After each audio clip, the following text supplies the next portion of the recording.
अगर आप भी सेंट्रल गवर्नमेंट एम्प्लॉय हैं या फिर पेंशन धारक हैं तो आपकी लिए बहुत बड़ी महत्वपूर्ण खबर है।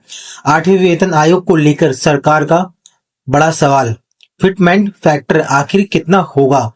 2.57, 2.86, 3.00 या इससे भी ज्यादा। सोशल मीडिया पर अलग अलग नंबर तेजी से वायरल हो रहे हैं, लेकिन सवाल यह है कि इसमें से सरकार ने कौन सा फिटमेंट फैक्टर फाइनल किया है, और अगर फाइनल नहीं हुआ है तो कब इसकी घोषणा हो सकती है और आपकी सैलरी पर इसका कितना असर पड़ेगा। आज के इस वीडियो में आपको पूरी जानकारी बिल्कुल आसान भाषा में बताएंगे, इसीलिए वीडियो को अंत तक जरूर देखें और चैनल को सब्सक्राइब जरूर करें। सबसे पहले जानेंगे फिटमेंट फैक्टर होता क्या है। दोस्तों, फिटमेंट फैक्टर एक ऐसा मल्टी पिलर है जिसके आधार पर पुराने बेसिक पे को नए बेसिक पे में बदला जाता है। सरल भाषा में पुराना बेसिक पे डिवाइड फिटमेंट फैक्टर बराबर रिवर्स बेसिक पे। उदाहरण के लिए 7वें वेतन आयोग में फिटमेंट फैक्टर 2.57 था। उस समय 7,000 के पुराने बेसिक पे को 2.57 से मल्टीप्लाई करने पर 18,000 का रिवर्स मिनिमम बेसिक पे बनता था। इसी वजह से 8वें वेतन आयोग में भी कर्मचारी सबसे ज्यादा फिटमेंट फैक्टर को उत्सुक हैं। अब सबसे बड़ा सवाल क्या है, फिटमेंट फैक्टर घोषित होगा या नहीं? तो इसका सीधा जवाब है नहीं। 22 अगस्त 2026 तक 8वें सेंट्रल पे कमीशन ने फिटमेंट फैक्टर की कोई फाइनल संख्या ऑफिशियल अनाउंस नहीं की है। अभी आयोग कॉन्सुलेशन प्रोसेस में है और सेंट्रल गवर्नमेंट एम्प्लॉय पेंशन और एम्प्लॉय ऑर्गेनाइजेशन से उनकी मांगों को सुझावों में चर्चा हो रही है। इसीलिए अगर आपको व्हाट्सएप, यूट्यूब या सोशल मीडिया पर कोई पोस्ट मिलती है कि सरकार ने 8वें पे कमीशन का फिटमेंट फैक्टर 2.86 या 3.00 फाइनल कर दिया है, तो उसे तुरंत ऑफिशियल अनाउंसमेंट ना माने। जब तक सरकार का 8 पे कमीशन की तरफ से आधारित जानकारी नहीं आती, ये आंकड़े अनुमान या मांग माने जा सकते हैं। फिर 2.86 और 3.00 जैसे नंबर क्यों चर्चा में चल रहे हैं?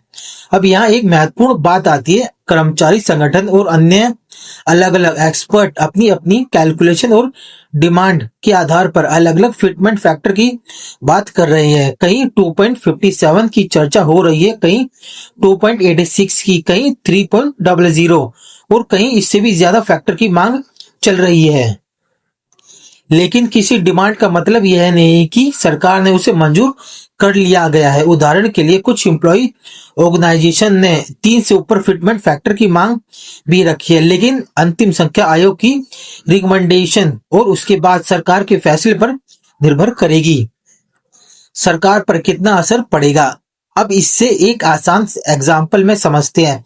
मान लीजिए किसी कर्मचारी का बेसिक पे 18,000 है। अगर केवल समझने के लिए फिटमेंट फैक्टर 2.57 मान लीजिए, तो कैलकुलेशन होगा 18,000 मल्टीप्लाई 2.57 बराबर 40,260 रुपए।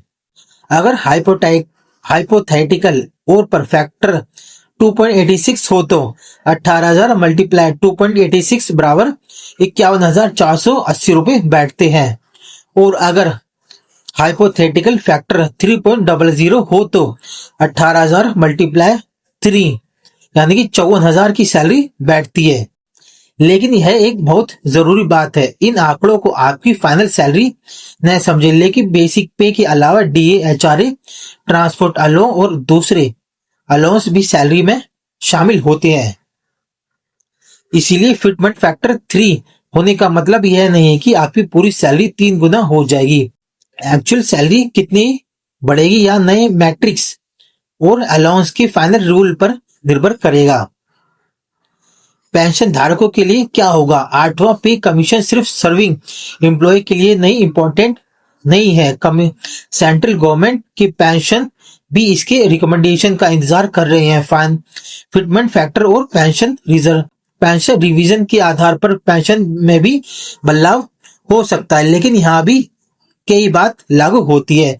जब तक फाइनल रिकमेंडेशन कोई सरकार का डिसीजन नहीं आता, पेंशन में भी कितनी बढ़ोतरी होगी या अभी पक्का नहीं कहा जा सकता। इसीलिए अगर कोई वीडियो या पोस्ट अभी से एग्जैक्ट पेंशन अमाउंट बताकर दावा कर रही है तो आपको सावधान रहना चाहिए। 8वें पे कमीशन का काम अभी तक कहां तक पहुंचा है। अब बात करते हैं कमीशन के करंट स्टेटस की बात की। 8th सेंट्रल पे कमीशन को नंबर 2025 के कॉन्स्टिट्यूट किया गया था और इससे सैलरीज, अलाउंस, पेंशन और दूसरे सर्विस रिलेटेड बेनिफिट की समीक्षा करके रिकमेंडेशन देनी है। 2026 में कमीशन ने एम्प्लॉय ऑर्गेनाइजेशन, पेंशनर्स और दूसरे स्टॉक होल्डर के साथ काउंसिलेशन शुरू किया है। अलग अलग राज्यों और शहरों में मीटिंग और काउंसिलेशन भी हो रहे हैं। इसका मतलब साफ है कि कमीशन अभी लोगों की मांगे और सुझावों को समझने की प्रक्रिया हो रही है। इसीलिए फिटमेंट फैक्टर की फाइनल अनाउंसमेंट के लिए अभी ऑफिशियल रिकमेंडेशन का इंतजार करना होगा।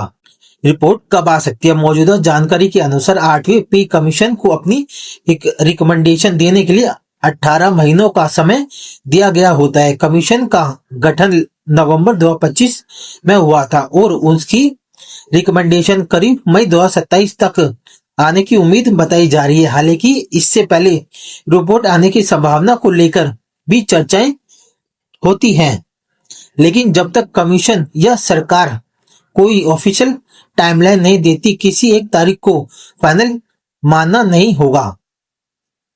सैलरी कब तक बढ़ेगी, यह भी बहुत बड़ा सवाल है। 8वें पे कमीशन की रिकमेंडेशन आने के बाद उन्हें सरकार द्वारा एग्जाम किया जाएगा। इसके बाद सरकार फाइनल डिसीजन लेगी। इसीलिए फिटमेंट फैक्टर अनाउंस होने और सैलरी में पैसा अकाउंट में आना दो अलग अलग बातें होती हैं। पहले कमीशन रिकमेंडेशन देगा, फिर सरकार उस पर फैसला करेगी। इसके बाद इम्प्लीमेंटेशन और रिवर्स सैलरी की प्रक्रिया आगे बढ़ेगी। इसलिए कर्मचारियों को सिर्फ फिटमेंट फैक्टर के नंबर पर नहीं बल्कि पूरे पे कमीशन की फाइनल रिकमेंडेशन पर ध्यान देना चाहिए। सबसे जरूरी बात तो दोस्तों, अगर आप इस वीडियो से सिर्फ एक बात याद रखना चाहते हैं तो यह है 22 अगस्त 2026 तक 8वें पे कमीशन का final fitment factor officially final नहीं हुआ है। 2.57, 2.86, 3.00 या 3.25 जैसे आंकड़े अलग अलग कैलकुलेशन, एग्जाम्पल या डिमांड के रूप में सामने आ रहे हैं, लेकिन फाइनल फिटमेंट फैक्टर की वही माना जाएगा जो कमीशन की रिकमेंडेशन और सरकार की ऑफिशियल डिसीजन के सामने आएगा। इसीलिए वायरल व्हाट्सएप या मैसेज, सोशल मीडिया पोस्ट को देखकर अपनी सैलरी की फाइनल कैलकुलेशन अभी मत कीजिए। अगर आप सेंट्रल गवर्नमेंट एम्प्लॉय हैं, पेंशन है या वे 8वें पे कमीशन की जानकारी चाहते हैं तो इस वीडियो को अपने दूसरे कर्मचारियों और पेंशन के साथ जरूरी शेयर करें और कमेंट में बताएं आपके हिसाब से 8वें पे कमीशन में कितना फिटमेंट फैक्टर होना चाहिए। जानकारी के लिए चैनल को सब्सक्राइब करें। धन्यवाद, थैंक यू।